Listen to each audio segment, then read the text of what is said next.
Bonsoir, bienvenue dans l'émission de Jules Seyès sur la propagande, Le- une émission spéciale où nous allons parler des techniques de propagande, la manière de les faire et comment elles se justifient. Donc on va rentrer dans la technique et essayer d'être dans le détail pour comprendre, se défendre si vous le souhaitez, ou au contraire, au moins savoir la reconnaître et y adhérer ou rejeter. Alors, on va commencer par les choses simples. La propagande est-elle légitime? Alors, je ne vais pas vous répondre simplement, parce que c'est une question très complexe en fait. La propagande, c'est la chose à propager. Qu'est-ce qu'on doit propager? Donc, selon son contenu, la propagande est ou non légitime, et le contenu s'apprécie en fonction des valeurs de chacun. Ce qui est légitime pour une personne ne l'est pas pour l'autre. Ce qui est légitime pour vous ne l'est pas pour moi, et inversement. Donc, on ne va pas avoir la même vision. Ça dépend de votre interprétation du monde et de la manière dont il doit fonctionner, de vos orientations politiques, de vos valeurs. Une personne qui croit n'aura pas les mêmes valeurs et les mêmes analyses des faits qu'une personne qui est dans un monde où on est matérialiste. Simple, clair, net et précis. Et ce qui pour l'un est une chose parfaitement normale et pour l'autre une agression violente. Donc le premier critère de la propagande, la chose à propager est-elle légitime? Et vous voyez que déjà on ne peut pas répondre de manière simple, parce que chacun l'évalue de manière différente. Ensuite, selon ces procédés, là c'est à la fois plus simple et plus compliqué, parce qu'on va de la simple information à la manipulation. Je vous invite par exemple à regarder Robert Heinlein, Révolte en 2100, où Robert Heinlein explique que les techniques de propagande, de publicité, de communication ont beaucoup évolué, et on va le voir en détail, et que ces techniques créent une asymétrie de force entre l'émetteur, l'État, une entreprise, et vous. Et ces techniques vont avoir un rôle particulièrement différent si vous appréciez ou non si la propagande est légitime. Parce que l'asymétrie est en général considérée comme quelque chose de très négatif. Et de la même manière en fonction du public. Un public informé, averti, va pouvoir trier, un public fragile va être plus exposé. Par exemple, une personne s'indignait qu'on mette la télévision en continu dans les hôpitaux. Ça occupe les gens, mais ça leur remplit aussi l'esprit et ils ne sont pas forcément en état de se défendre. Alors, pourquoi la propagande? Alors, la propagande, c'est un outil.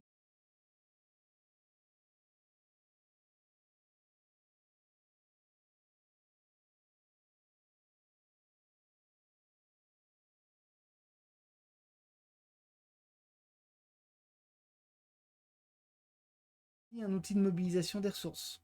Travail, les choix budgétaires. S'il n'y a pas de propagande, comment faisons-nous pour œuvrer ensemble? Construisons-nous des pyramides ou construisons-nous des fusées? Vous voyez, ça pose toutes ces questions-là. On parlait des valeurs, on parlait des valeurs individuelles. Il n'y a qu'un État. On ne vit pas tous dans des États différents, isolés dans notre bulle. Il n'y a qu'un État, qu'une justice, qu'une police sur un territoire donné. Donc jusqu'à quel niveau doit-on être libre?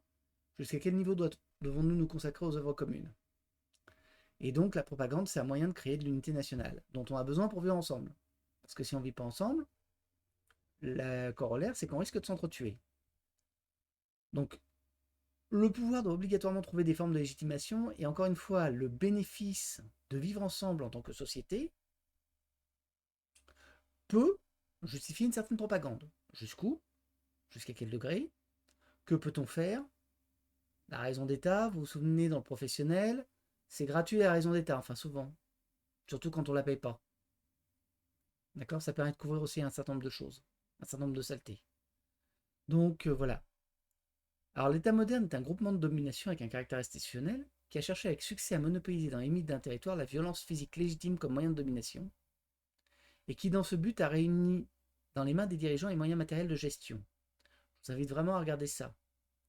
L'État se donne pour objectif la violence physique légitime. Ce qui veut dire que pour la légitimer, il faut de la propagande. D'accord? On ne peut pas y couper. il faut dire à un moment, la propagande, la violence d'État est légitime et elle est la seule légitime. Sinon, il n'y a pas de monopole de la violence d'État. Si on dit que moi je suis légitime à vous péter la gueule, bah si tout le monde est d'accord, je peux vous péter la gueule sans contrepartie. Donc on va éviter, d'accord? Parce que à ce rythme-là, tout le monde va vouloir être légitime à péter la gueule de l'autre. On rentre dans la guerre du tous contre tous, on s'entretue. Voilà. C'est pour ça qu'on a une police, qu'on a une armée, qu'on a une justice, pour justement arbitrer les différends d'une manière non violente, et que si la violence est nécessaire, elle soit sanctionnée par l'État et par tous ces procédés qui font qu'on considérera que bon, les recours ont été épuisés. Voilà. Et donc vous voyez, la propagande est une nécessité. Je ne dis pas toutes les propagandes, je dis la propagande à un certain degré, dans un certain cadre. Et elle est aussi une nécessité pour permettre aux dirigeants d'avoir les moyens matériels de gestion. Sans ça, si vous ne faites pas payer les impôts, vous ne payez pas les policiers. Si vous ne payez pas les policiers, la violence physique légitime, vous oubliez, hein, il n'y aura pas de violence physique. D'accord? Qu'elle soit légitime ou pas. La seule violence physique sera ce que les gens, avec leurs moyens privés, pourront se payer. Ça s'appelle des milices, on sait jusqu'où ça peut mener. C'est pas forcément conseillé. Alors, ça permet d'éviter les débats politiques sur les mobiles cachés. Ça, c'est les inconvénients. C'est-à-dire que à un moment, on peut aussi s'en servir de la propagande d'État. Surtout quand on est au pouvoir, c'est bien pratique. Ça met en danger la crédibilité de l'État. Alors, je vais vous raconter une petite histoire. Lors de la Seconde Guerre mondiale, les gens avaient la radio allemande et ils avaient la radio britannique, beaucoup. C'était illégal, mais beaucoup de gens l'avaient. Pourquoi? Parce que la BBC était présumée plus crédible. Et pourquoi était-elle présumée plus crédible? Parce que la BBC annonçait les bonnes, mais surtout les mauvaises nouvelles. Quand il y avait une mauvaise journée, il le disait. C'était pas en vol de triomphe, en victoire. C'était, bah aujourd'hui les nouvelles sont mauvaises. Oui, on espère qu'on va gagner, mais aujourd'hui, on n'est pas en train de gagner. On s'est pris une rouste. Et ce qui fait que les gens croyaient beaucoup plus les informations de la BBC. Ce qui était un avantage. Parce que ça faisait rentrer les valeurs, les engagements anglais dans les esprits. Ça a aussi contribué à être une arme de victoire. Donc il ne faut pas toujours mentir, on va y revenir, et il faut bien penser. Et bon, je vous remets la fameuse blague, nous savions qu'il nous mentait sur le communisme, nous ignorions qu'il nous disait la vérité sur le capitalisme. L'URSS s'est aussi effondré pour ça. À force de mentir sur la situation interne, que les gens pouvaient vérifier, savaient donc qu'elle était un mensonge, bah la propagande communiste s'est décrédibilisée, ce qui fait que la propagande occidentale est rentrée et qu'elle a été crue. Et les Russes ont réalisé dans la douleur que bah elle était peut-être pas tout à fait exacte et qu'on leur avait un peu vendu du rêve. Mais ça leur a pris 10 ans des années 90. Donc il faut savoir ne pas abuser. Bon, alors ça permet aussi des logiques d'exclusion, des boucs émissaires. C'est bien pratique pour gérer. C'est pas très pratique pour ceux qui subissent. Et puis, ça permet un mésusage des sentiments individuels. Bon, la propagande peut être une extorsion de consentement sur des sentiments. On peut jouer de votre altruisme, de votre bonté, de votre bienveillance. C'est pas forcément une bonne chose. Alors, qu'est-ce que la propagande? Eh bien, la propagande, c'est l'ensemble des techniques de persuasion mises en œuvre pour propager par tous les moyens disponibles une opinion ou une idéologie. Elle est un marketing et comme tel s'adresse aux besoins des clients. Le client, c'est vous, votre temps de cerveau disponible. C'est aux gens devant être convaincus de valider la thèse. D'accord? On va vous demander de valider une thèse parce que vous devez soutenir quelque chose. Elle doit donc répondre aux besoins conscients, mais surtout inconscients, et c'est dans l'inconscient que réside l'arnaque, souvent, de la population cible. Parce qu'avec l'inconscient, on peut vous manipuler sans le dire. Donc il faut se méfier. L'enjeu n'est donc pas de comprendre les mobiles assez évidents de la propagande, mais les procédés. Vous devez savoir reconnaître une propagande. Encore une fois, que vous choisissiez de dire j'adhère, j'adhère pas. Ça relève du choix individuel. Mais sachez au moins ce qu'on est en train de vous faire. Et que si vous adhérez, vous l'ayez fait en pleine conscience. Ou vous soyez en mesure de protéger ceux qui ne sont pas capables de s'en protéger. Alors, souvent à l'initiative de la propagande, vous trouvez les pouvoirs exécutifs, très forts consommateurs de propagande, les groupes d'influence et les médias. Les médias qui sont les relais. Ça pose la question des contre-pouvoirs. La propagande, l'inconvénient de la propagande, c'est qu'elle est souvent un monopole. Et on verra l'ensemble des moyens qui peuvent être utilisés. Je vous parlais d'asymétrie, vous réalisez qu'un gouvernement n'a pas tout à fait les mêmes moyens que vous. Comparez votre salaire, comparez le montant des impôts que touche le gouvernement, vous verrez, il y a un léger écart entre les deux. Mineur, je vous l'accorde, mais léger tout de même. D'accord? J'aimerais bien avoir les entrées d'impôts du gouvernement. Ça me permettrait de payer quelques petites choses. Voilà. Pour ceux qui ont une Porsche, une Ferrari, une maison sur la Côte d'Azur à me donner, je suis preneur, d'accord? N'hésitez pas, envoyez-moi. Bon, voilà. Les groupes d'influence, bah, c'est pareil. Il y a des intérêts, il y a des bénéfices économiques. En général, si vous êtes un groupe d'influence, c'est que vous avez des moyens. D'accord? Là encore, asymétrie. Les médias, voilà, comme nous. Au passage, je vous invite, mettez un petit pouce bleu ou le pouce en l'air, abonnez-vous. D'accord? Ça fait connaître la chaîne, ça lui permet de se propager. N'hésitez pas. Il n'y a pas de cagnotte Tipeee, je m'en excuse. Le travail, on fait gratuitement. Voilà. Donc, si vous voulez donner, bah, donnez à une autre cause. Ça manque pas. Les gens qui viendront tendre la bille ne manquent pas. Et par contre, votre appréciation, vos commentaires, votre soutien sont appréciés. Voilà. Comme quoi, vous voyez, et là, vous voyez où est le contre-pouvoir. Vous subissez, vous êtes devant, et le seul contre-pouvoir que vous ayez, c'est changer de chaîne. Désolé, c'était le quart d'heure de propagande. Mais ça permet de faire connaître la chaîne. Merci. Alors, les origines de la propagande. Alors, la propagande a toujours existé. C'est vieux comme la civilisation humaine. En termes historiques, on trouve le terme pour la première fois dans la vie de Mao Tsong de l'histoire du royaume de Shu des trois royaumes de Chenshu, un historien de la dynastie Jin de l'Ouest. Donc c'est en Chine. Voilà. Bon. Pas parce que les Chinois ont commencé avant nous, mais probablement parce qu'ils ont commencé à écrire avant nous, ou qu'ils écrivaient plus que nous. C'est possible. La propagande s'accélère avec l'imprimerie, les journaux, par exemple en 1914, puis les moyens radiophoniques et le cinéma lui donnent un autre élan. Vous vous souvenez, Hollywood. Alors, vous voyez les affiches, mais Hollywood, il faut sauver le soldat Ryan, Top Gun. Voilà. N'hésitez pas, il y a ce qu'il faut. Alors, les moyens de la propagande. Alors, les moyens de la propagande, pour les militaires, la propagande peut être classée selon sa source. La propagande blanche qui se réfère à une source ouvertement identifiée. Vous vous rappelez tout à l'heure quand je vous disais ce sont les moyens utilisés. Bon, la propagande blanche, on vous dit qui on est, on vous dit comment ça fonctionne. On, on est clair pour vous dire, bon bah voilà, on le fait, on est propre, on vous dit clairement oui, on s'appelle RT, on fait de la. On est une chaîne payée par le gouvernement russe. Jusqu'à quel point ont-ils été au prix des informations russes? Disons qu'ils n'avaient probablement pas besoin d'aller particulièrement s'embêter, il leur suffisait de ne pas suivre les narratifs officiels. Encore une fois, je rappelle l'histoire de la BBC. Nos médias aujourd'hui feraient bien de s'en inspirer. La propagande noire se réfère à une source d'information opérant sous fausse identité. Beaucoup plus problématique. On ne vous dit pas qui on est, on travaille sous une fausse identité. C'est ce qu'on reproche par exemple à l'OMS, qui a des financeurs et qui n'est pas transparente. Ça, c'est un vrai problème. L'OMS vous dit on est là pour votre santé, et quand vous regardez en détail, vous apercevez que oui, il y a certains points. La propagande grise serait révèle à une source d'information intentionnellement occultée, alors que son identité peut être inférée. Bon, bah, l'exemple classique, c'est LCI avec l'ISV. Malheureusement, on sait que LCI reprend la propagande ukrainienne qui elle-même reprend, est largement fondée sur les sources de l'ISV.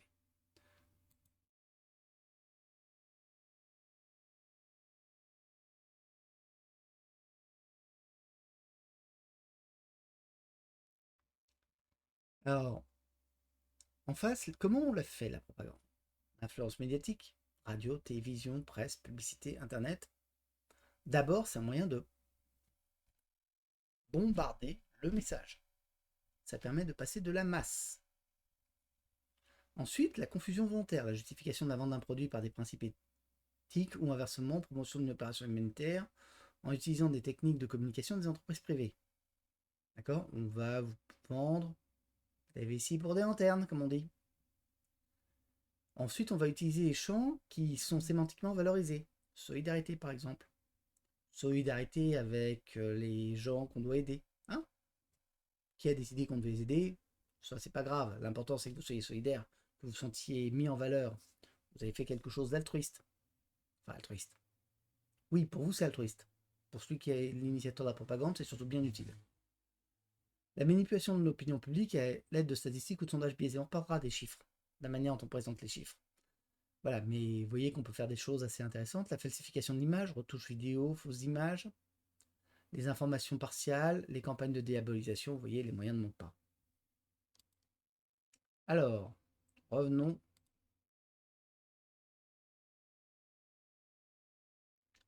Revenons aux faits. Alors les faits. Les faits sont difficiles à appréhender. Il faut être très honnête, c'est très compliqué. En réalité, vous ne pouvez pas être partout. Si on vous dit il y a des embouteillages sur autoroute, vous n'y êtes pas pour vérifier qu'il y a un embouteillage sur autoroute.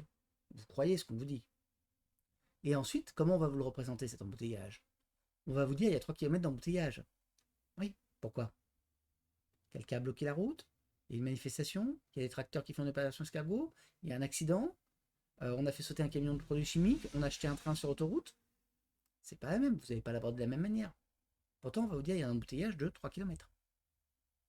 Oui, mais selon l'origine, ces 3 km sont interprétés différemment. Si on achetait un train sur autoroute et que vous avez 3 km d'embouteillage, c'est qu'il n'y a pas trop de monde sur autoroute en réalité. C'est juste que ça va mettre très longtemps à se dégager.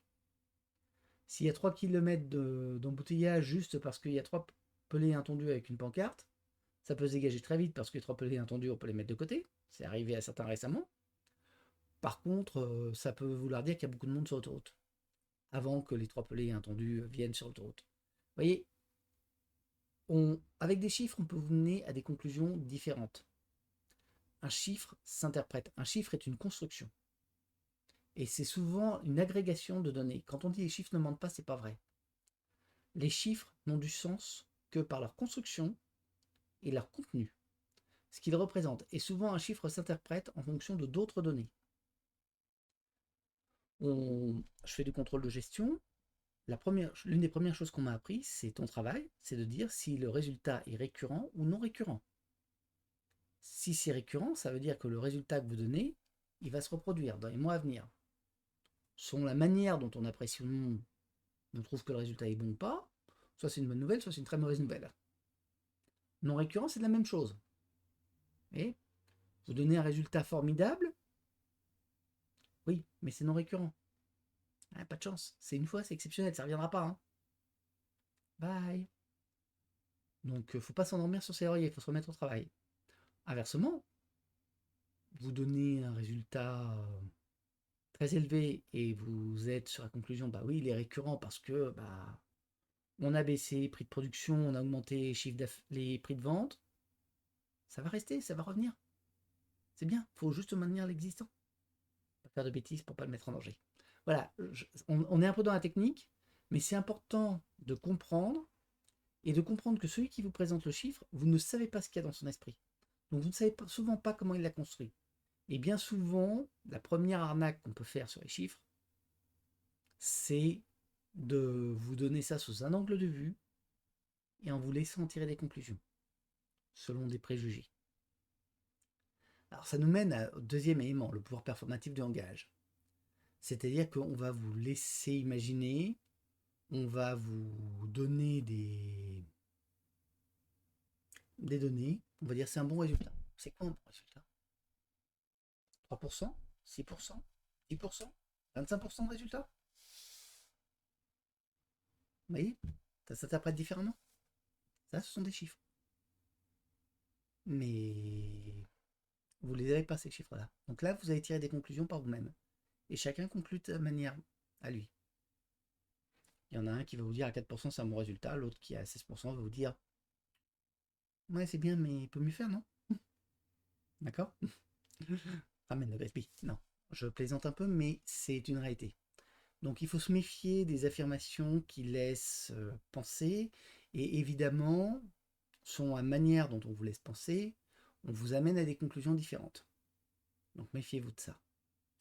Bon et puis il reste le bon gros vieux mensonge. C'est-à-dire une information dont vous savez qu'elle est juste. Alors, le classique, le mensonge par omission. On évite de vous parler du sujet dont on ne veut pas parler. D'accord? C'est le mensonge le plus facile. Mais sachez quand même bien le tenir. C'est compliqué un mensonge par omission. Il faut qu'il n'y ait aucune trace à côté, parce que sinon à un moment, quelqu'un va venir vous poser une question. En général, si la personne en face de vous connaît son affaire, elle vient vous poser la question. Et ça, en fait, t'en es où? Tu disais, tu veux un thé? Tu veux du café? On a d'excellentes pâtisseries. Ça t'intéresse? Bon, vous voyez ce que je veux dire. Ou alors, il y a le mensonge pur, dur, brutal, frontal, par création délibérée de faits existants. On a terminé, on a touché 200 000 euros. C'est vrai? Ça va être dur de le prouver parce que ça ne s'est pas produit en réalité. Bon. En général, ça signe un système à son terme. D'accord? Alors, je vais vous donner un exemple dans la propagande allemande. Le mensonge par omission, les Allemands, jusqu'en 1944, ont cru qu'ils avançaient. Parce que la propagande allemande leur parlait sans cesse de contre-attaque ou d'attaque. Oui. Jusqu'en 1944, où ils sont arrivés, l'attaque se produisait près de villes dont ils connaissaient le nom.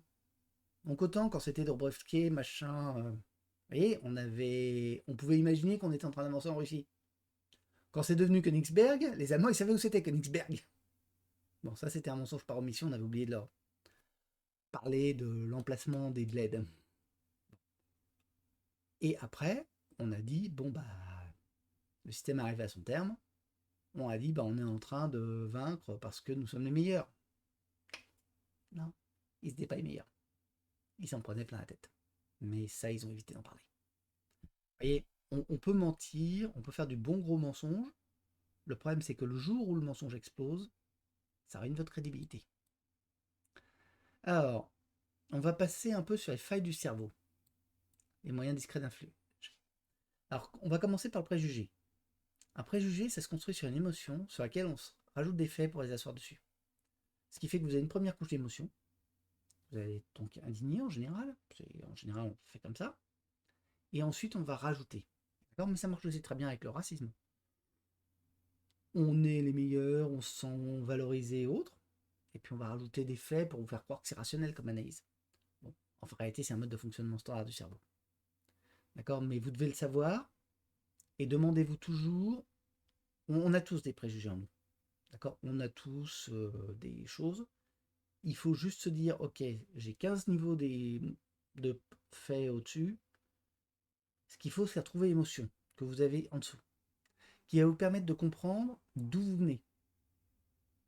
Parce qu'avec ça, on peut vous manipuler. Bon.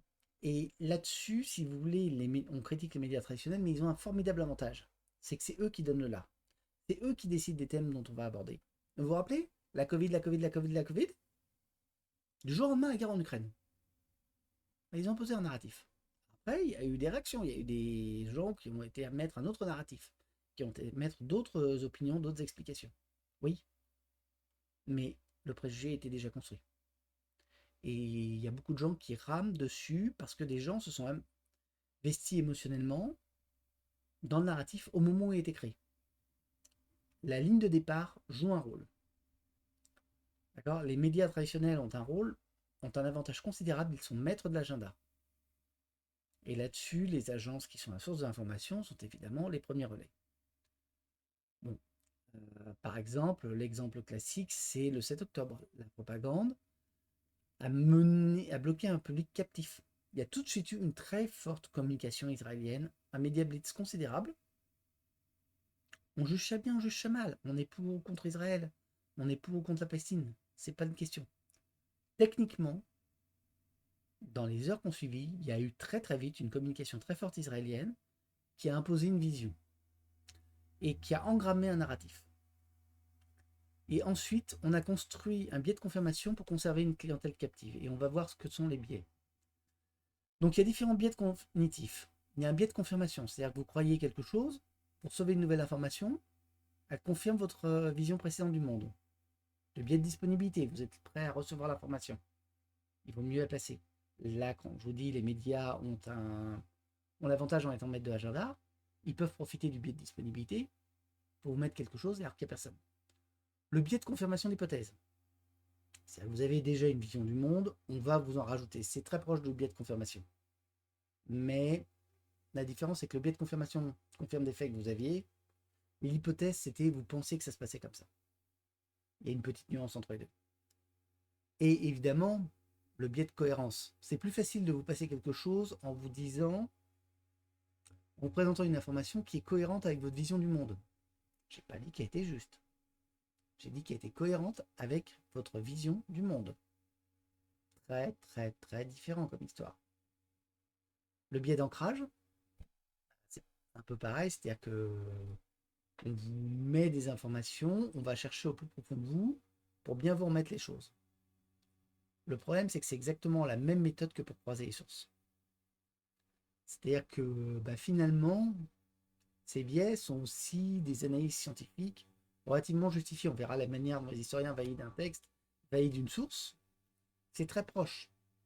Donc c'est très difficile de savoir ce qui est une manipulation de ce qui est une validation technique et scientifique. Vous voyez, on peut beaucoup jouer là-dessus, et avec ça, on peut confirmer très vite. On vous construit un premier point, ensuite on va construire. On va venir confirmer, et puis on vous donne un fait, ça va vous mener à des hypothèses. Vous allez les valider. Vous voyez, et on va vous ancrer dans cette réalité. Parce qu'on vous fournit toute une série d'informations cohérentes qui vont finalement construire un système dont vous ne pourrez pas vous débarrasser. Et c'est très, très, très dangereux. Surtout quand vous voulez avoir des opinions. D'accord? Voilà. Donc il faut savoir s'en défendre pour ne pas laisser rentrer le loup dans la bergerie. Alors, je reviens sur les chiffres parce que bon, c'est un sujet toujours très important. Mais vous voyez qu'avec ces biais, on peut construire des choses.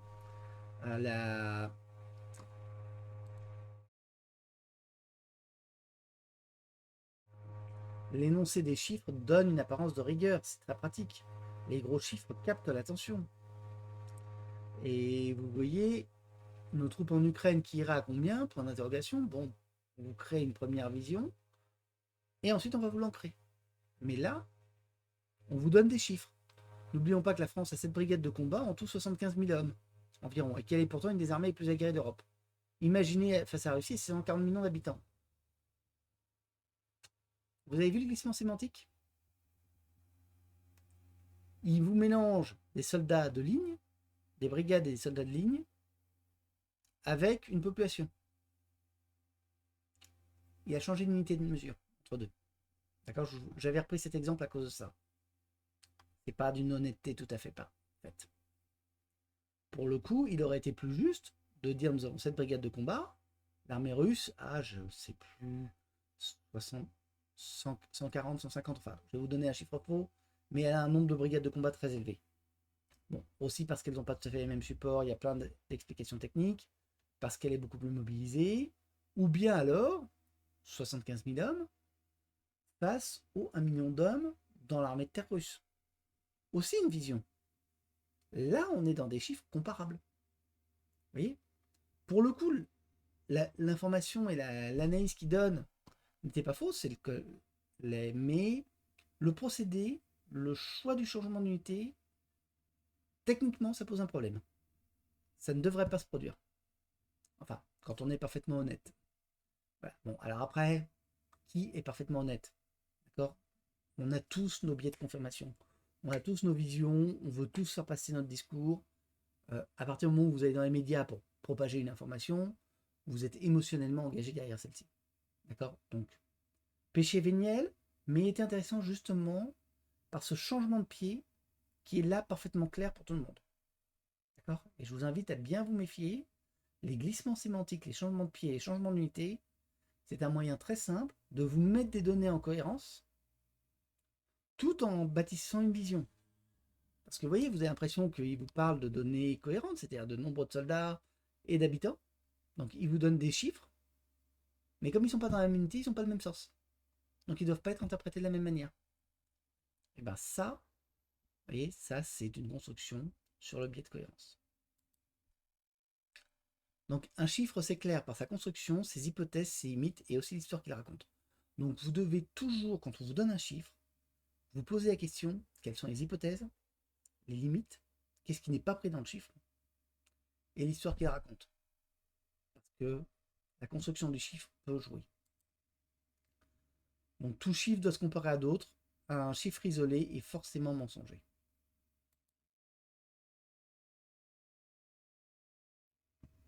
Voilà. Ne croyez jamais un chiffre isolé. D'accord. Alors, maintenant, on va rentrer dans un autre texte qui est l'usage de la peur. La peur est l'une des plus grandes émotions primales. On a tous besoin dans nos instincts primaires de nous protéger.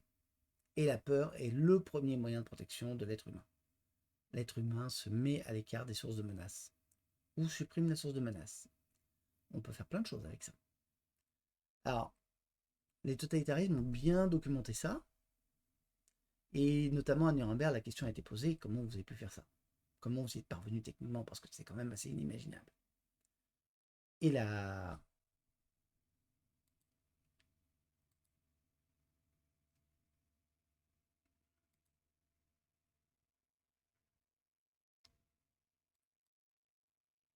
la méthode qui a été utilisée, ça a été d'expliquer justement cet usage de la peur.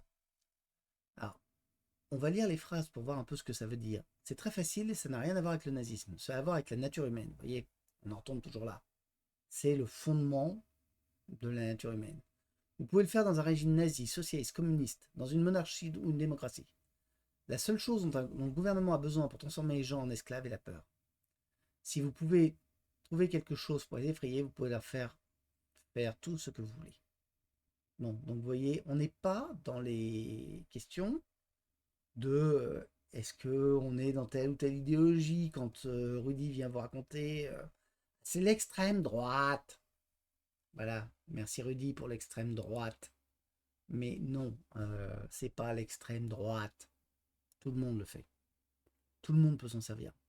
D'accord? Les gens, ils payent pas des impôts parce qu'ils ont envie de payer des impôts. Les gens, ils payent des impôts parce qu'ils veulent qu'il y ait une police qui les protège. Ou ils veulent des services publics. Et pourquoi ils veulent une police qui les protège? Parce qu'ils ont peur de leurs voisins et qu'ils préfèrent vous donner un peu d'argent plutôt que de laisser le voisin leur casser la gueule. Ouais, ça s'explique. Ou bien parce qu'ils veulent mutualiser un certain nombre de coûts. Parce que, bon, bah, c'est préférable. Et ça veut dire qu'ils ont peur que le jour où le coup leur tombe dessus, bah, ils ne soient pas capables d'assumer. C'est par exemple l'histoire de la personne qui va à l'hôpital, qui se prend 250 000 euros d'opération. Quand vous êtes dans un système social où il y a des primes d'assurance, ce coût-là est mutualisé sur tout le monde, donc vous ne voyez pas passer. Inversement, si vous êtes dans un système où vous devez sortir 250 000 euros du jour au lendemain, soit vous avez une sacrée épargne, soit vous allez devoir sacrifier une large partie de votre vie. Bon, la peur aussi, hein, à moindre échelle, mais c'est de la peur. Vous voyez. Et alors, il y a une version qui est, paraît-il, non prononcée par Göring, je ne vais pas rentrer dans les histoires de fact-checker, mais qui est intéressante. Évidemment que le peuple ne veut pas de guerre, ni en Russie, ni en Angleterre, ni en Amérique, ni d'ailleurs en Allemagne. C'est entendu. Mais après tout, ce sont les dirigeants d'un pays qui déterminent sa politique, et il s'agit simplement d'entraîner le peuple avec soi, que ce soit dans une démocratie, une dictature fasciste, un régime parlementaire ou une dictature communiste. Donc vous voyez que là aussi, finalement, ce que veulent les gens n'est pas pris en compte, et là, Göring vous met très clairement en avant l'asymétrie de moyens entre l'État et le citoyen. Et l'État peut, ceux qui tiennent l'État peuvent imposer leurs options. C'est pas propre, mais c'est arrêté. Oh, c'est très bien tout ça, mais qu'il ait une voix ou non, le peuple peut toujours être contraint de suivre la volonté des dirigeants. C'est simple, tout ce que vous devez faire, c'est leur dire qu'ils sont attaqués et dénoncer les pacifistes pour un manque de patriotisme qui expose le pays à un danger. Cela fonctionne dans n'importe quel pays. Bon bah vous voyez, là, avec la peur, on peut manipuler les gens. Et donc, les dirigeants peuvent utiliser l'État en leur faveur pour atteindre leurs objectifs. Peu importe l'enjeu moral, peu importe si ces objectifs sont bien ou mal. On peut jouer, et on peut jouer sur les émotions primales des gens, avec notamment la peur. C'est le plus simple. La peur de manquer, la peur d'être agressé. Et souvent, ça touche au cœur de l'identité, ça touche au cœur de l'intime. Quand on vous dit vous allez être agressé, les troupes, la MI, ce machin vont entrer en ville, Bon, c'est la peur du pillage, c'est la peur du viol, c'est la peur de toutes les atteintes physiques possibles et imaginables. Forcément, ça marche, parce que c'est puissant. Alors, ensuite, la théorie du gros mensonge. Alors, c'est la fameuse citation, paraît-il, apocryphe de Voltaire. Encore une fois, je suis pas fact-checker. Hein. Mentez, mentez, il en restera toujours quelque chose. Voilà. Goebbels ou Hitler qui aurait dit un mensonge répété 10 000 fois devient la vérité. Et c'est vrai, ça marche. Il y a des journalistes américains dans les années 30 à Moscou qui avaient donc la presse occidentale, qui étaient parfaitement informés. C'était des gens qui faisaient le travail d'information, qui avaient toutes les informations possibles et imaginables. Et un jour, ils prennent une bière ensemble et s'aperçoivent qu'ils sont en train de répéter des thèmes de la propagande soviétique. Parce que ça a été tellement répété qu'ils l'avaient intégré sans y faire attention. Donc, ça fonctionne. Le mensonge répété 10 000 fois devient une vérité parce que vous jouez sur les biais de confirmation, parce que vous jouez sur ancrage, et parce que vous créez quelque chose qui finalement, à force d'être répété, rentre dans les structures mentales de la personne. Donc il faut toujours se méfier. Quand vous voyez qu'on commence à vous passer un mensonge, encore, ou une information très souvent répétée, il y a de bonnes chances qu'on soit en train de vous mentir, d'accord? On ne vient pas vous expliquer que le ciel est bleu tous les jours pour se faire plaisir. En général, il y a de l'argent derrière les informations. L'information coûte cher. Donc, quand on investit pour créer de l'information ou du mensonge, il y a un enjeu, il y a une volonté de le faire. Alors, l'énigme, plus le mensonge est gros, plus les gens y croiront jusqu'à un certain point, mais en général, oui, ça marche. Il faut juste bien s'organiser. Hiram Johnson, qui est un politicien américain, la vérité est la première victime de la guerre. On ne saurait mieux dire. D'accord? Alors, Viollet-le-Duc avait une vision, et je l'ai reprise. S'il doit tomber dans l'oubli comme tant de choses, à quoi bon répondre à des attaques contre une doctrine dont personne ne gardera souvenir? Alors, je l'ai cité parce que c'est la négation de tout ce que je viens de vous dire. C'est-à-dire laisser couler, laisser pisser le mérinos, ça vaut pas la peine de se battre. Oui, sauf que non. Parce qu'en politique, en tout cas, le souvenir du mensonge persiste. Il est très difficile de revenir sur une manipulation bien faite. Et une fois qu'une situation est créée, il est très difficile de revenir derrière. C'est la doctrine du fait accompli. Donc méfiez-vous. Si on vous raconte un mensonge, sachez le détecter. Encore une fois, si vous devez vous sacrifier, je vous rappelle la formule des Américains, notre vie, notre fortune, notre honneur sacré. C'est ça qui est en jeu. Si vous croyez à un mensonge, dites-vous bien une chose. Notre vie, notre fortune, notre honneur sacré. C'est dans ces monnaies-là que vous paierez. Donc si vous ne vous défendez pas contre la propagande, si vous l'adoptez, sachez jusqu'où ça va. Et en quelle monnaie vous la paierez. Ça peut arriver, hein, encore une fois. Vous pouvez parfaitement décider de croire à la propagande. Mais alors sachez, soyez clair sur ce que vous acceptez. Soyez clair sur la manière dont vous fonctionnez. Et soyez clair aussi sur le prix que vous paierez. Voilà. Alors, en ce moment, l'un des grands dogmes qu'on fait, c'est les mensonges russes. Il paraît que les Russes nous mentiraient en masse. Je ne l'ai pas forcément vu. Moi, ce que je constate, c'est que les Russes mentent beaucoup par omission. C'est-à-dire qu'ils évitent de parler du sujet qui ne les arrange pas. Bon, d'un autre côté, c'est la propagande de guerre, on n'attend pas autre chose de leur part. Mais il est rare de trouver dans les articles ou prises d'opposition des éléments factuellement faux. Ils peuvent s'exciter, mais ils savent justement, parce qu'ils ont eu 70 ans de communisme, ça éduque. Ils savent que s'ils mentent, ils seront plus crus. En plus, ils sont dans une position où l'effet de levier de la guerre de l'information est contre eux. Ils savent qu'ils ne gagneront pas face aux médias occidentaux. Donc s'ils disent la moindre bêtise, ils savent qu'ils vont se faire alpaguer. Donc ça les incite à se montrer très prudents. D'accord? Côté ukrainien, c'est l'inverse. C'est-à-dire qu'on a vu un bon nombre de narratifs mensongers. Le fantôme de Kiev, il n'existait pas. Alors on vous dit oui, mais bon, c'est pas grave, c'était pour monter le moral des troupes. Oui, hein, sans mieux, l'Ukraine a menti. Hein.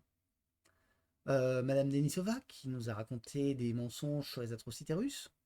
80 000 viols, paraît-il, et puis le parquet ukrainien, un an plus tard, on a trouvé 208.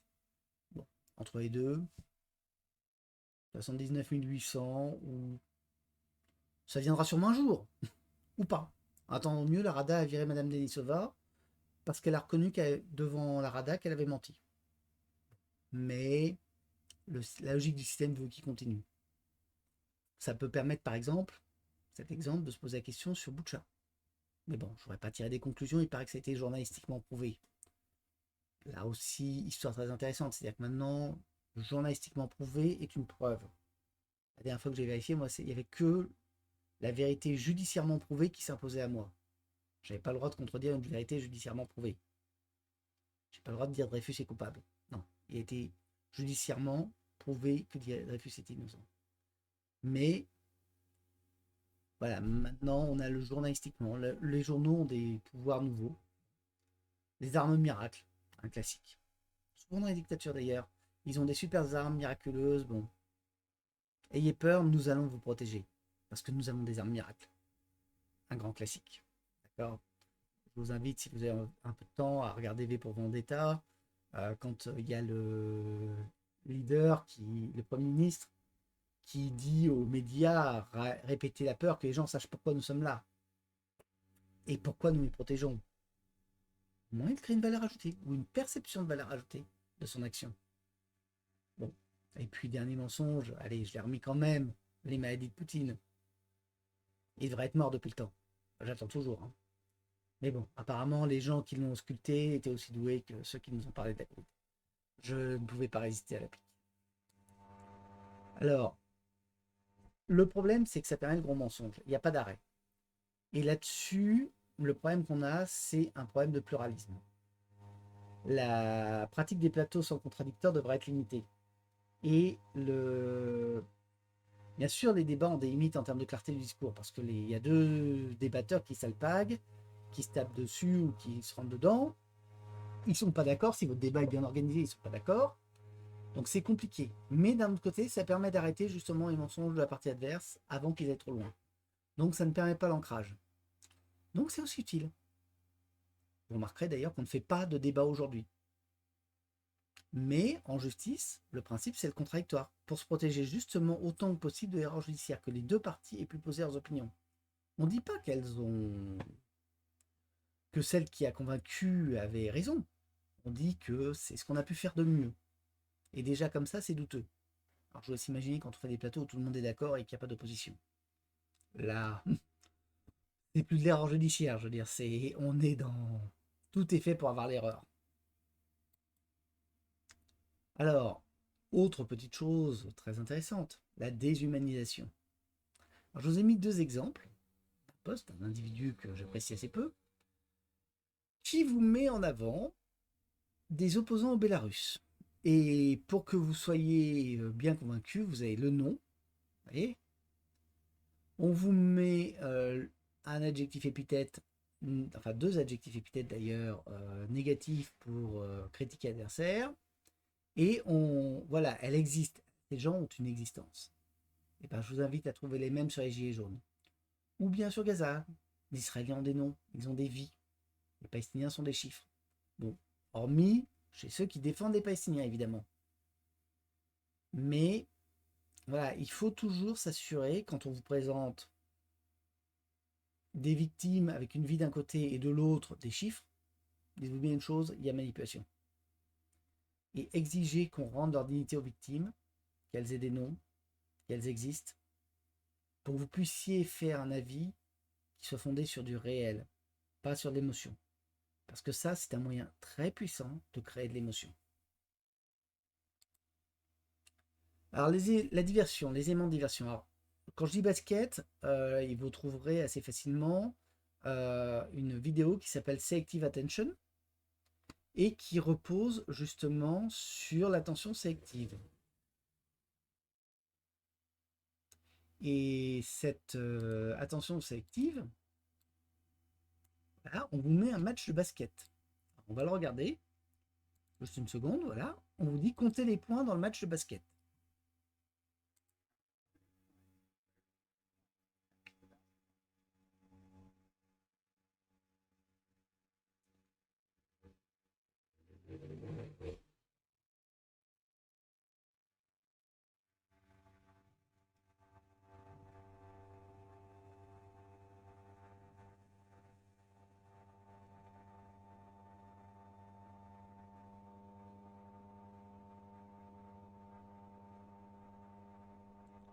Voilà. Donc je ne sais pas si vous avez remarqué, mais vous étiez sûrement occupé à compter, et beaucoup de gens le font comme ça, c'est-à-dire qu'on leur a donné une tâche, compter le nombre de passes, et ce qu'ils n'ont pas vu, voilà, c'est le gorille au milieu.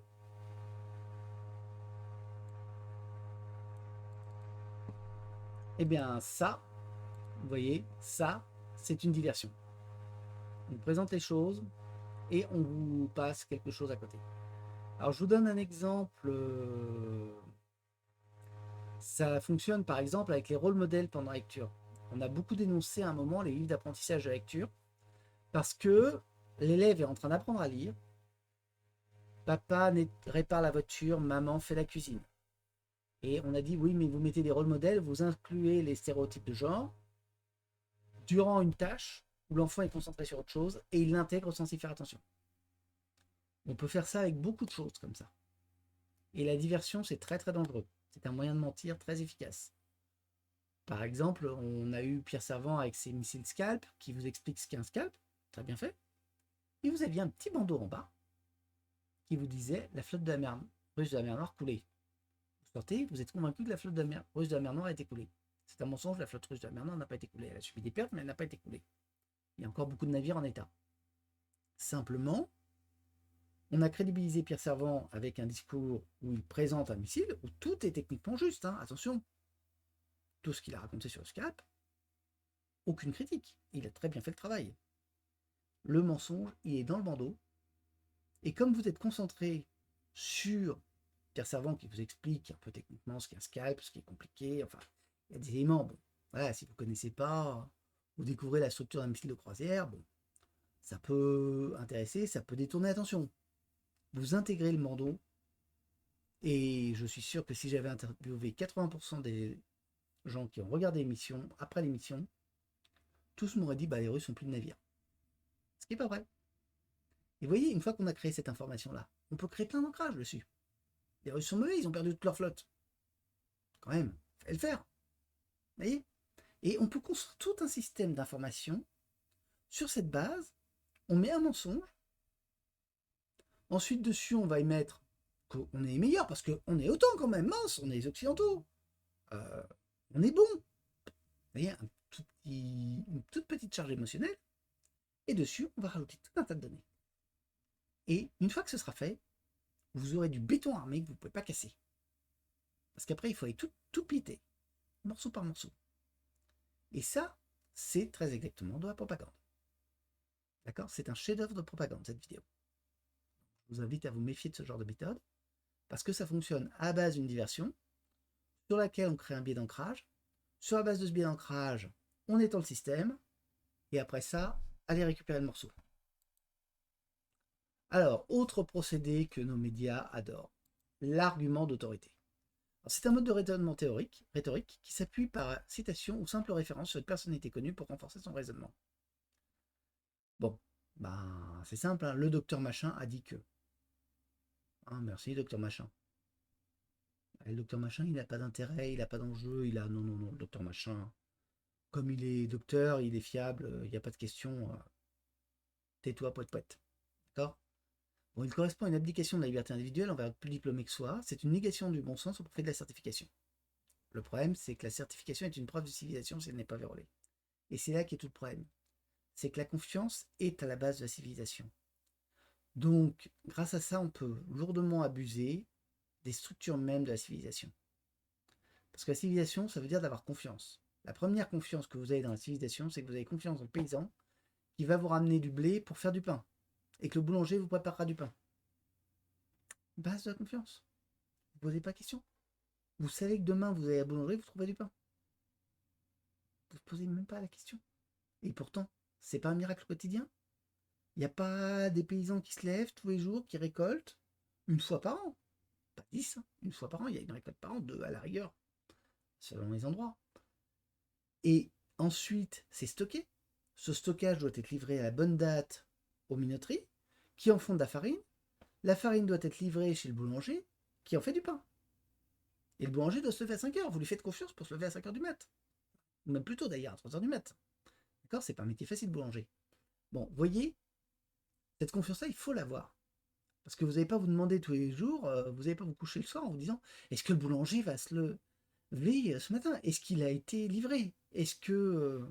Non, vous partez du principe que ce sera en place. Vous ne posez même pas la question. Vous voyez? Mais ça permet aussi, il y a un pain, bah, ça se fait comme ça, bah, vous le croyez. Donc, les plateaux, avec leurs soi-disant experts, seuls détenteurs du savoir, sont sur ce domaine assez faibles en termes de contradiction. Et là encore, on vous présente un expert, on vous dit voilà, c'est Dieu sur Terre, c'est l'expert. On ignore tous ceux qui sont tout aussi diplômés, notamment avec la menace de la mort sociale, et on proclame un consensus factice. Et vous le croyez parce que bah, il est quand même vachement plus diplômé. Oui, monsieur Pierre de Jong, il est colonel, monsieur Servant, il est aussi officier. Tous ces gens-là, on peut leur faire confiance. Ils savent de quoi ils parlent. Oui, ils savent de quoi ils parlent. Mais rien ne dit, et je vous invite à y faire très attention, rien ne dit qu'ils aient envie de vous dire la vérité. Eux peuvent la savoir. Ils peuvent avoir des raisons de ne pas vous la dire. D'accord? C'est l'une des grandes choses dont on se méfie chez quelqu'un dont le métier est l'influence et la manipulation de symboles. C'est quel usage peut-il en faire pour son avantage personnel? D'accord? L'argument d'autorité, ça veut dire aussi que vous admettez que la personne dont vous prenez argument tel quel parce qu'il a un diplôme n'est pas en train de vous mener en bateau dans son intérêt. Et ça peut être très rentable pour un expert, évidemment. Alors, maintenant, on va regarder les différents publics. C'est-à-dire qu'on va s'intéresser à vous. Parce que tout le monde n'est pas égal. Je suis désolé de le dire en ces termes, mais c'est la vérité. Vous avez différents types d'individus. Alors, comment ça fonctionne? Vous avez des bases de personnalité. C'est-à-dire que selon la personnalité des gens, vous avez, alors dans ce modèle-là, il y a 6 caractères. Vous avez un peu de tous les caractères, mais pas dans les mêmes proportions. Donc si vous êtes très empathique à 80%, ce qui vous intéresse finalement, c'est d'être en lien avec le groupe, d'être en accord avec les autres. Si vous êtes par contre travaillomane, vous êtes beaucoup plus porté sur les faits. Donc vous en foutez de contredire les gens, vous en foutez si les autres vont pleurer. L'empathique, il va chialer parce que vous comprenez, oui, mais Ginette, elle va pleurer si on lui dit que on va pas lui dire. D'accord? C'est la théorie du pur mensonge. Le travaillomane, c'est les faits, les faits, les faits, les faits, brut, brut, brut, brut. Ginette, elle va pleurer. Elle va être plus dure. Elle a qu'à accepter les faits, Ginette. D'accord? Le persévérant, le promoteur, le rêveur. Alors, le promoteur, c'est celui qui va faire avancer des projets, qui est là pour. Voilà. Le rêveur, c'est celui qui va passer son temps à rêver, donc qui va s'isoler un peu. Par exemple, je suis personnellement très travaillomane et rêveur, ce qui fait de moi un parfait connard. On va le dire en des termes très clairs. Parce que pour m'intégrer dans une société, bon, faut supporter ma délicieuse personnalité. Par contre, quand il s'agit d'aller détecter de la propagande, faut se lever tôt pour me balancer les faits. Voilà, parce que fait, vérifier, vérifier, vérifier, vérifier, d'accord? Donc vous voyez, chaque public va réagir d'une manière différente. Et quelqu'un qui est empathique, ce qui compte, c'est comment les autres réagissent. L'inverse, le travaillomane, c'est comment les... peu importe la vérité, peu importe les gens, ce qui compte, c'est la vérité. On s'en moque du groupe. D'accord? Encore une fois, personne n'est parfait, d'accord? Le promoteur est quelqu'un qui va s'occuper, qu'est-ce que ça peut lui apporter? Et selon cette manière, il va s'orienter d'un côté ou de l'autre. D'accord? Le rêveur, laissez-moi tranquille, je vis ma vie. Le rebelle, l'énergiseur, ce qui compte, c'est que ça bouge. Et hein, il peut être parfaitement dans la révolte, c'est-à-dire je vais me battre parce que, ouais, bam, bam, bam, bam, bam, j'ai mon énergie, voilà. Ou inversement, il va être en train de vous piler parce que boum, boum, boum, boum. Ce qui compte, c'est qu'il y ait de l'action. Vous voyez, donc chaque groupe, chaque public a sa manière de voir. Et il ne faut pas le négliger. D'accord? Donc vous ne pouvez pas faire de la propagande, vous ne pouvez pas vous adresser aux gens de la même manière sur leur personnalité. Donc pensez à la personnalité des gens, pensez à ce qui les domine, à la manière dont ils le vivent, parce que vous aurez l'impression de vous heurter à une porte de prison, à un mur de béton. C'est vrai, si vous arrivez Si vous êtes avec quelqu'un d'empathique, c'est pas la peine d'aller lui dire les faits sont ça. Ça marchera pas. Ce qui compte, c'est de lui dire oui, mais tu vas choquer les gens parce que ils le vivent comme ça ou comme ça. Et vous voyez, là, vous pouvez embarquer un empathique. Un travailleman, si vous lui dites les gens vont oublier, vous avez perdu. Un rebelle, il faut lui dire ok, regarde, là il y a quelque chose, là tu peux convaincre, là tu peux t'engager, là tu as quelque chose. Vous voyez, un promoteur, il va falloir lui dire bon bah tu vois, là il y a une carrière à faire, là il y a un coup à faire quoi. Vous voyez. Alors, autre grand sujet, les entrepreneurs moraux. Alors notre époque est très exposée à ça. Et ça fait partie des publics justement que la propagande cible. Il y a des gens qui se construisent par oui mais moi je pense bien. Moi j'existe.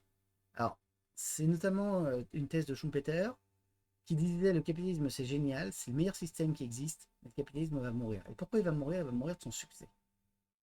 Pourquoi de son succès? Parce que les gens veulent donner à leurs enfants la meilleure des éducations. Et comme ils veulent donner à leurs enfants la meilleure des éducations, on a une surproduction de personnes à forte étude. Les 80% des réussites au bac. Et ça va au-delà des besoins de la société. Donc vous avez des déçus, des gens qui n'ont pas le poste qu'ils espéraient avoir. Et ces déçus, cette caste de déçus, ils vont finalement revendiquer des statuts. Et le meilleur moyen de revendiquer un statut, c'est de dire oui, mais moi je pense bien, moi je suis quelqu'un de bien et autres. Et là-dessus, ça donne des gens qu'on peut assez facilement manipuler. Donc il faut s'en méfier. Ils pensent idéologie, ils construisent leur statut social sur leur bien moral. Il faut beaucoup s'en méfier. Voilà. Et ça, c'est un problème de notre époque avec lequel il faut vivre. Alors, la cancel culture naît de ça. Lorsque le débat est perdu, la calomnie devient l'outil du perdant. Alors attention, perdant ne veut pas dire le perdant sur le champ de bataille de la propagande. Elle veut dire le perdant au plan argumentatif. D'accord?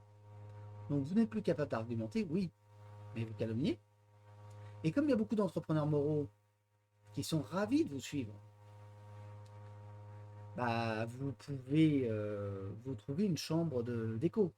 En plus de ça, dans l'époque que nous vivons aujourd'hui, avec des changements rapides, avec une évolution de l'Occident où quand même, l'Occident, il y avait 25% de la population mondiale qui était occidentale en 1900, il avait un formidable avantage industriel. Aujourd'hui, les autres pays intègrent cet avantage industriel, ils ont fait leur transition démographique, donc les populations sont rééquilibrées, le différentiel de niveau de vie s'est réduit, donc la position relative de l'Occident par rapport au reste du monde se dégrade.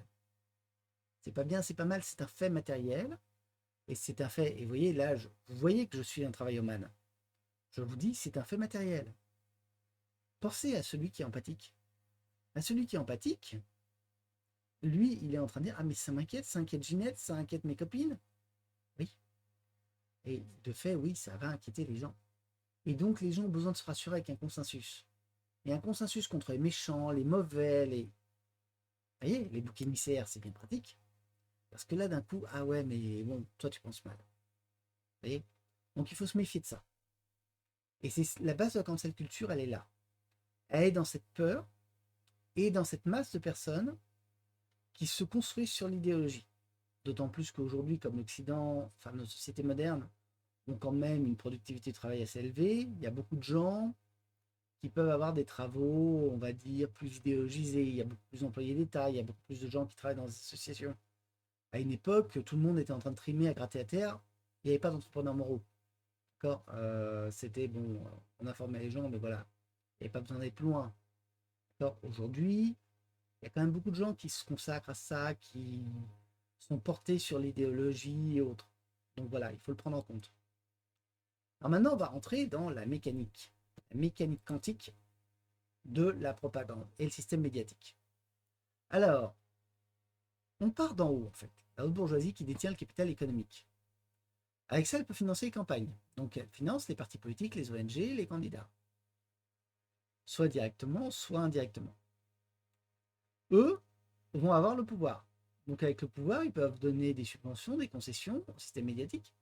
Et ils peuvent aussi financer les milieux universitaires, les services spéciaux, et puis tous ceux qui font la connaissance. Grâce à ça, le système médiatique leur renvoie la balle avec une exposition parce que les votes sont en fonction du buzz. C'est-à-dire qu'il y a une claire corrélation entre le degré d'exposition médiatique et la quantité de votes que vous recevez. Donc, il ne faut pas oublier ça. D'accord? Donc les partis se font par le financement et par le système médiatique. Mais le système médiatique, on peut le contrôler. On peut le contrôler par quoi? Par les dons, l'actionnariat, et aussi par les budgets publicitaires des entreprises qu'on tient. Donc le système médiatique est très vulnérable en fait aux pressions du capital. C'est un truisme, hein, on est tous au courant. Pas que je vous ai appris grand-chose jusque-là. Mais si vous regardez bien, vous avez un formidable effet de levier parce que ce qui est mis là est démultiplié ici et ou ici. D'accord? Les moyens d'État. Donc avec très peu d'argent, vous achetez le contrôle de l'État qui peut ensuite permettre de donner beaucoup plus d'argent. D'accord? Donc vous pouvez créer des milieux universitaires extrêmement riches en hommes, en ressources aussi en général, ou les services spéciaux, bon, quand même quelques budgets, d'accord? Pas les services spéciaux français, on est d'accord. Les services spéciaux, par exemple, une certaine organisation qui s'appelle CIA, vous connaissez, vous avez entendu parler? Bon, voilà. Et donc finalement, bah, comme ça, vous voyez, vous pouvez ignorer le vote des citoyens parce que finalement, vous pouvez le piloter. Et là-dessus, ce petit cercle fonctionne très bien. Et vous voyez, les milieux universitaires, bah, ils fournissent des données de la légitimité au système médiatique, les fameux experts de plateau. Et en contrepartie, le système médiatique bah, leur fait un nom et leur fournit des cachets, ce qu'il fallait financer. Voilà, il y a des gens qui en vivent. Donc, vous voyez, vous avez un système donnant-donnant, là encore, une boucle de rétroaction. Et vous voyez, ceux qui sont à l'extérieur, qui peuvent contrôler finalement, bah, on est toujours au service des mêmes intérêts. Haute bourgeoisie, technostructure d'État ou monde politique. Ou les ONG, d'accord? Soros, par hasard. D'accord? Les services spéciaux, pareil, peuvent fournir des informations, des données, de la légitimité au système médiatique. On a eu très souvent nos amis britanniques qui font des communiqués passionnants sur la situation. Vrai, faux. Ah, c'est les services spéciaux, vous savez, monsieur. On ne peut pas critiquer, on ne peut pas savoir. Vous ne savez pas, eux, ils ont des super informations. Argument d'autorité. Vous voyez? Et donc, avec très peu d'argent mis en entrée de chaîne, et ben, à la fin, par des effets de levier, vous obtenez un effet hors de proportion dans le système médiatique qui peut faire des emballements. Et ça, bah, vous, en tant que citoyen, vous ne pouvez pas le contrer. Voilà. Donc, il faut vivre avec. D'accord? Alors, pour combattre, bah, vous pouvez manifester, mais le champ de bataille, c'est aussi les gens isolés face à athées. Donc il faut réintroduire des concepts sains et choquants en tenant compte de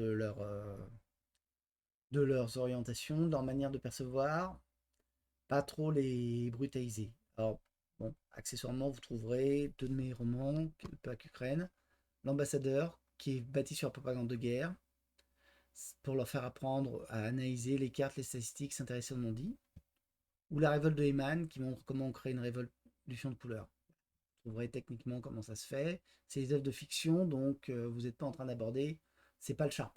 D'accord? C'est pas le Sharp, c'est le manuel de la CIA pour organiser une révolution de couleur. Là, c'est passé dans une fiction, donc vous vous souvenez, technique de propagande, on vous fait une diversion. Ben voilà, la révolte de Heyman, c'est une diversion. L'ambassadeur, c'est une diversion, même si l'ambassadeur est plus clair pour le coup. On vous présente une histoire, et derrière, on vous passe la chose. D'accord? J'ai pas dit que j'étais plus propre que les autres, hein. Désolé. Il faut juste savoir de quoi on parle et comment on le fait. Vous y croyez pas, vous êtes dans les thèses ou pas. Mais vous voulez apprendre à quelqu'un comment on fait une révolution de couleur sans le heurter dans ses convictions que ça n'existe pas, vous pouvez y passer ce livre-là. Ça marche. C'était le quart d'heure de pub. Bon. Alors maintenant, on va passer aux méthodes des historiens pour traiter les sources. Apprendre à analyser. Alors les trois questions qui comptent pour évaluer une source historique sont: est-elle fiable? Offre-t-elle suffisamment de contexte? Le texte a-t-il été écrit avec du recul? D'accord? Si vous avez une source qui n'est pas fiable, bon. Est-ce qu'elle offre les éléments de contexte pour l'analyser? C'est intéressant. Est-ce que vous avez Est-ce que vous savez dans quel cadre elle a été écrite? Est-ce que vous savez pourquoi elle a été écrite? Dans quel but? Voilà, comment elle s'inscrit dans les enjeux de cette époque? Ou bien le texte a-t-il été écrit avec du recul, ou est-ce qu'il est écrit à chaud? On ne présente pas les choses de la même manière. Alors, une source fiable regroupe plusieurs sources confirmées, surtout des sources primaires, c'est-à-dire des documents d'époque. Elle cite en détail ses références. Elle tient compte de la logique interne et de la motivation de chaque source. Elle documente les événements pour corroborer des témoignages de première main. Elle accorde une grande attention au contexte, environnement, situation chronologique et bon sens. Elle interroge les circonstances poétiques et la géographie physique. Voilà. Donc vous voyez, il y a quand même beaucoup de conditions. Il faut faire très attention. Une source fiable, ça demande beaucoup d'éléments. Au passage, vous pouvez vous amuser à appliquer cette checklist sur votre journal favori à la télé. Je plaisante à peine. Vous constaterez très vite que les sources confirmées, les Ukrainiens ont coulé la flotte russe. Ah bon? Source confirmée, elle vient d'où? Affirmation, même pas une affirmation de la propagande ukrainienne. La propagande ukrainienne dit qu'elle a coulé 3 navires ce jour-là. Donc vous voyez, il n'y a même pas de document de base derrière. Cite en détail ses références. Bon, c'est pas embêtant, vous citez ses références, voyons. On vous a juste donné la conclusion qu'il fallait en tirer. Tient compte de la logique interne et de la motivation de chaque source. Bon, là, on a oublié de vous parler de la motivation de ceux qui organisaient l'émission, qui ont eux-mêmes créé du message. Voilà. Bon. Et ainsi de suite. D'accord? Mais voilà, vous avez une checklist. Posez-vous les questions suivantes. Pourquoi ce texte a-t-il été écrit? Qui l'a écrit? Quel a été le public visé? Quels sont les partis pris inhérents aux informations ou à l'analyse fournies par l'auteur? Un auteur n'écrit pas pour rien. Écrire, ça demande du temps, ça demande de l'énergie, ça demande des efforts. Donc ça se fait pas par hasard. Y a-t-il des lacunes dans la discussion? Pourquoi l'auteur aurait-il omis certaines informations? Bon, et là-dessus, justement, on constate que ça se produit souvent, et la responsabilité des médias. L'ARCOM devrait imposer le pluralisme. Aujourd'hui, on ne va pas trop à l'œuvre. Le droit de la presse devrait là aussi imposer. Et concessions télévisuelles disent aussi qu'on devrait avoir du pluralisme. Je vous épargne la charte de Nuremberg, je vous épargne les grandes chartes de médias, qui pourtant sont à la base de la revendication des médias quand ils prétendent vous informer proprement. D'accord? Mais voilà, on est. Les médias ont une responsabilité qu'ils n'exercent pas, parce qu'ils en tirent un bénéfice. En termes de soutien du pouvoir, en termes d'appui, en termes de financement par les actionnaires. D'accord? Ils gardent leur job, simplement. Donc il faut le savoir. Et il faut savoir que pour ça, ils prennent une responsabilité qui est celle d'une information dont on peut se demander la corrélation avec la réalité. Je laisse à chacun le soin de le faire. Comme je vous ai dit, ne prenez pas ce que je dis pour argent comptant. Moi aussi, je fais de la propagande. Je propage des choses. Hein. Prenez les checklists, validez-les. Ne les validez pas. Mais tirez-en vos conclusions. Alors maintenant, on va rentrer justement dans la responsabilité de la presse. Et je vous invite à regarder ce texte de Gaulle, parce que c'est sur cette base qu'il justifie d'avoir fait fuyer Brasillac. Brasillac était un collaborateur. Il dirigeait le journal Je suis partout. Et il a été condamné par la cour d'assises à la peine de mort.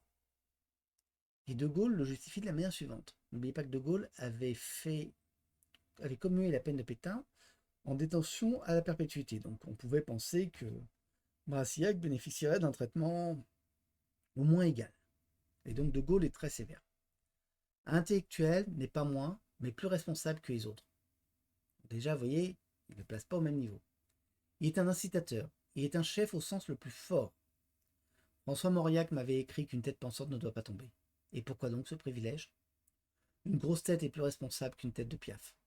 Siak était intelligent, il avait du talent, ce qui l'a fait d'autant plus grave.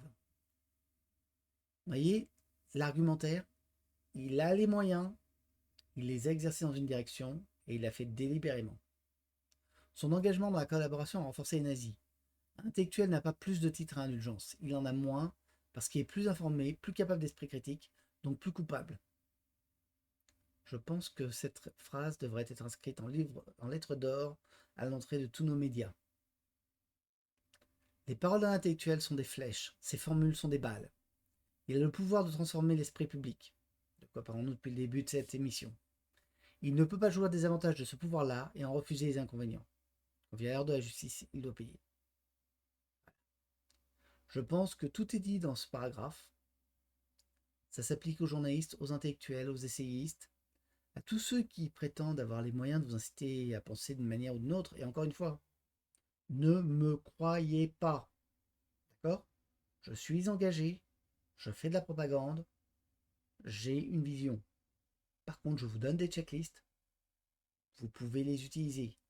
Je vous donne des outils d'analyse, vous pouvez les utiliser parce que ces outils d'analyse vont vous permettre à vous de résister à la propagande. D'accord? Ce que moi je pense est en ligne avec mes opinions, ma cohérence. D'accord? C'est éminemment personnel. Ce sont des engagements personnels. Ne les croyez pas. Vos engagements ne sont pas les miens. Nous sommes différents. Nous avons des manières de penser différentes. Nous avons des vécus différents. Nous avons des engagements différents. Donc cette émission, vous ne devez pas vous en servir pour penser comme moi. Ce serait un peu idiot. Je vous explique quand même ce qu'est la propagande. Donc c'est quand même pour vous donner les moyens d'être indépendant. Vous devez vous en servir pour penser ce que vous voulez vraiment être.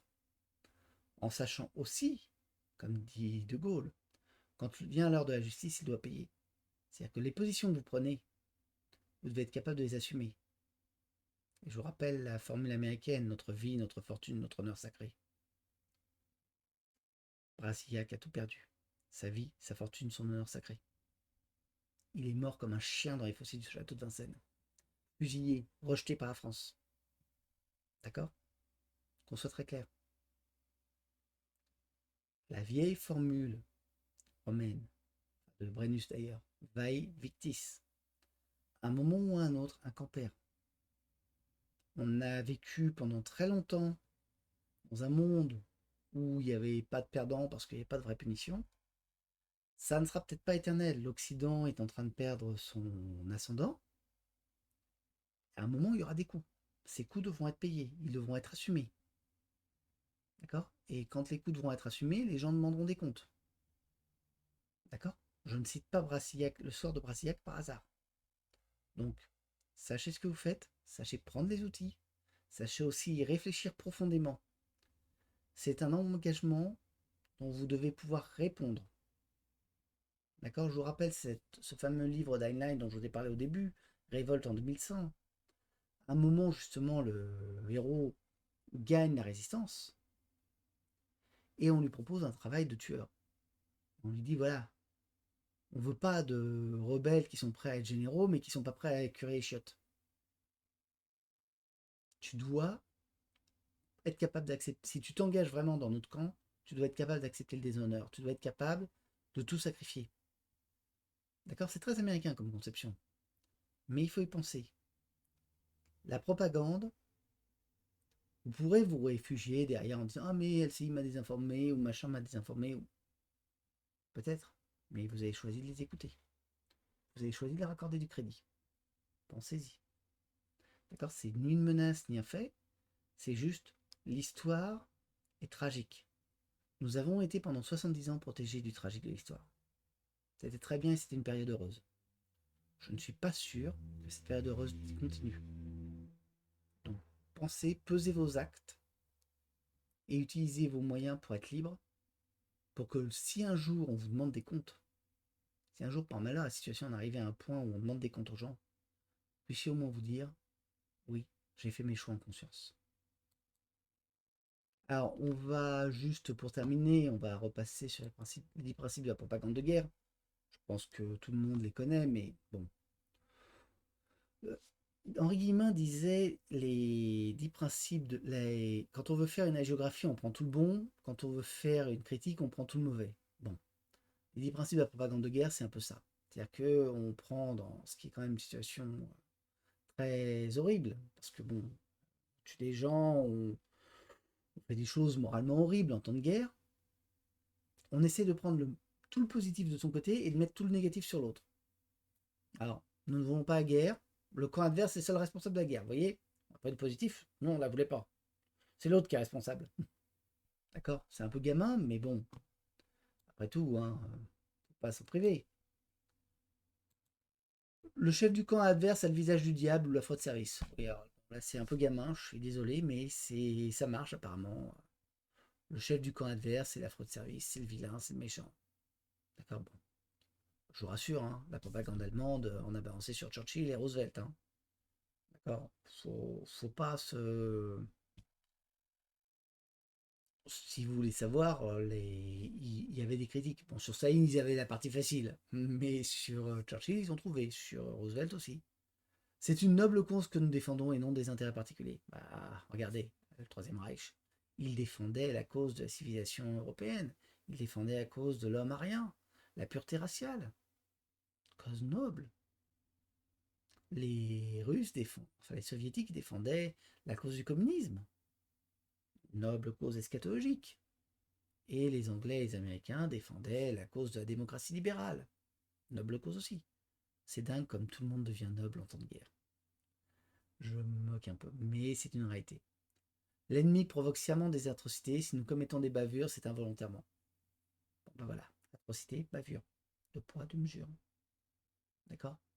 En général, l'obus de 155 mm a la désagréable habitude de tomber là où il peut et de pas trop s'occuper sur qui il tombe. T'as un uniforme, t'as pas d'uniforme.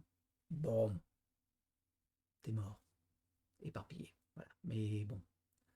On va jouer sur l'intentionnalité pour dire lui, il a une intentionnalité négative. Nous avons une intentionnalité positive. On ne voulait pas, vous comprenez. L'ennemi utilise des armes non autorisées, pareil, même jeu. Voilà. En général, les deux camps utilisent des armes.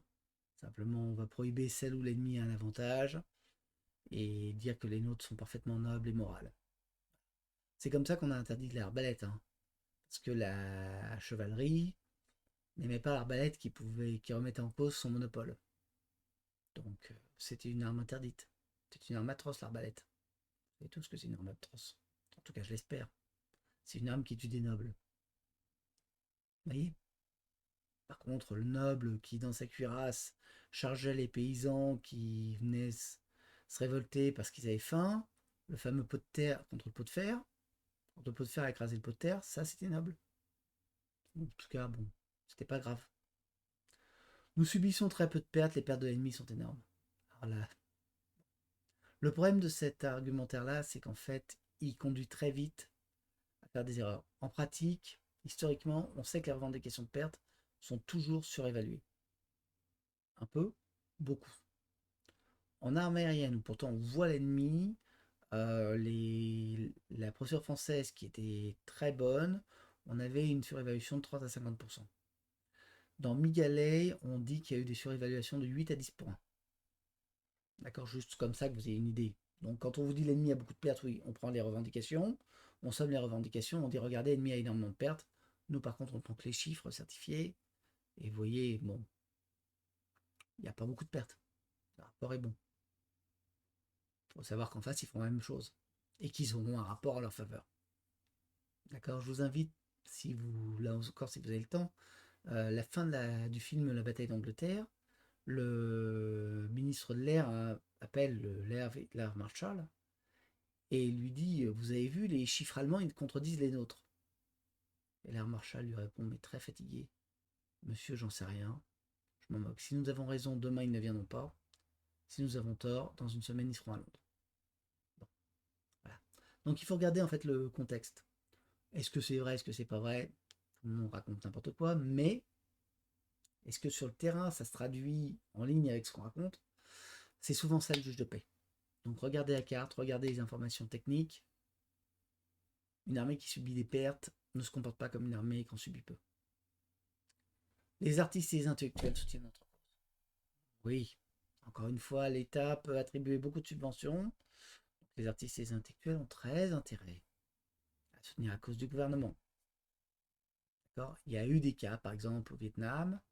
Là, il y a eu beaucoup d'artistes et d'intellectuels qui quand même soutenaient parce que ça payait bien. Sauf que, bon, après la défaite, ils ont été un peu voués aux gémonies. Quand je vous dis Brasillac, rendre des comptes, vous voyez, tous les artistes et intellectuels qui ont soutenu le Vietnam, ils sont passés par une période, ils se sont fait un peu oublier. D'accord. Mais bon, voilà. Notre cause a un caractère sacré, oui, surtout que, bon, Dieu vient rarement vous dire qu'il n'est pas d'accord.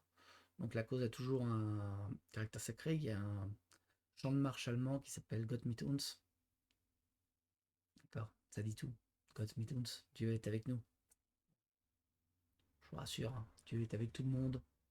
Et il descend pas dans les églises pendant les guerres pour dire non, non, je suis pas avec vous en fait. J'ai pas vu ces dernières décennies. Je peux me tromper. Donc bon, voilà. Et alors, la dernière, la plus vicieuse, ceux et celles qui mettent en cause notre propagande sont des traîtres. Bon, ben là, vous voyez, vous en avez un énorme exemple. Pourquoi aujourd'hui on vient dire à tout le monde vous êtes payé par Moscou? Parce que le dossier est pas, de nos dirigeants n'est pas très bon, très probablement. Et que comme ils n'ont pas d'argument, la calomnie est l'ultime solution de ceux qui parlent de débat. Donc on calomnie. Ceux qui ne soutiennent pas la cause sont des traîtres et sont payés par Moscou. Parce qu'évidemment, c'est l'ultime solution. Et de toute façon, il ne faut pas qu'il y ait de mise en cause. Sinon, votre pouvoir est illégitime, votre guerre est illégitime, et les gens ne vous suivront pas, ils ne vous donneront pas les moyens de faire la guerre. C'est cher la guerre, ne jamais l'oublier. Bon, voilà, c'était les principes de la propagande de guerre. Vous voyez, on est dans du classique. Hein. Alors, les méthodes de manipulation, la stratégie de la distraction, on en a parlé abondamment. Créer des problèmes puis offrir des solutions, c'est quand même mieux. Quand on a créé le problème, on sait à peu près quel genre de solution on doit y mettre. Alors, trouver des solutions à des problèmes qu'on n'a pas créés, c'est plus compliqué. Stratégie de la dégradation, lentement, mais sûrement. Stratégie du différé, c'est-à-dire que vous annoncez les mauvaises nouvelles aujourd'hui, et puis, par contre, les applications, les mises en œuvre seront plus tard. Donc, les gens ont le temps de s'habituer, et l'esprit humain est ainsi fait que s'il n'en subit pas l'impact immédiatement, il laissera passer. Et puis, au moment où ça arrive, les gens peuvent plus protester parce que, ben, vous l'avez dit, vous n'avez rien dit. Bon, alors vous pouvez faire le combo, différé et dégradation. Ça s'appliquera plus tard. Mais ça ne s'applique pas à tout le monde au même moment. Donc ça touche catégorie par catégorie, ça saucissonne l'opposition. S'adresser au public comme à des enfants en bas âge, ça réduit l'esprit critique. Faire appel à l'émotionnel plutôt qu'à la réflexion, même jeu, on réduit l'esprit critique. Maintenir le public dans l'ignorance et la bêtise, ça marche bien ça. D'accord. Bon, ça suppose quand même un effort d'éducation pour avoir un public qui soit adapté à ce genre de présentation. Encourager le public à se complaire dans la médiocrité, oui. Et exigeant, c'est plus compliqué. Surtout si vous-même n'êtes pas bon. Oups. Remplacer la révolte par la culpabilité. Tu es un méchant, tu penses mal, tu... D'accord. Vous vous rappelez le truc sur les traîtres? Ça fait partie. Tu n'es pas avec ton pays, tu es un traître. Tu ne soutiens pas la guerre que nous, on a dirigeants, on a décidé. Ah non, non, non, excusez-moi. Non. Tu ne soutiens pas la guerre du pays contre le méchant, le mal absolu. Tu es un traître. Tu culpabilises pas? Attends, on va t'aider, on va te remettre une dose. Bon. Et puis connaître mieux les individus mieux qu'ils ne se connaissent eux-mêmes. On parlait au tout début des asymétries. Eh bien, vous voyez, ça, c'est une forme particulièrement dégueulasse, illégitime. Parce que connaître les individus mieux qu'ils ne se connaissent eux-mêmes, ça veut dire que vous avez des départements d'action psychologique qui étudient comment les gens pensent et qui adaptent. Ça ne se fait qu'avec l'argent de l'État. Vous voyez, vous utilisez l'argent des impôts des gens pour venir avec une asymétrie les démolir. Bravo. Bon. Si vous demandiez pourquoi la propagande est souvent connotée négativement, et ben voilà, vous avez la réponse. Et je pense qu'avec ça, vous avez à peu près tous les éléments pour comprendre comment fonctionne une bonne propagande. Encore une fois, ne me croyez pas. D'accord? Prenez les checks, vérifiez. Je ne vous dis pas comment vous dépenser. Je vous ai donné des armes. Vous en servez pas, vous. À chacun de savoir. Mais je vous remercie en tout cas de votre attention et j'espère que cette émission fut instructive pour vous. Bonne soirée.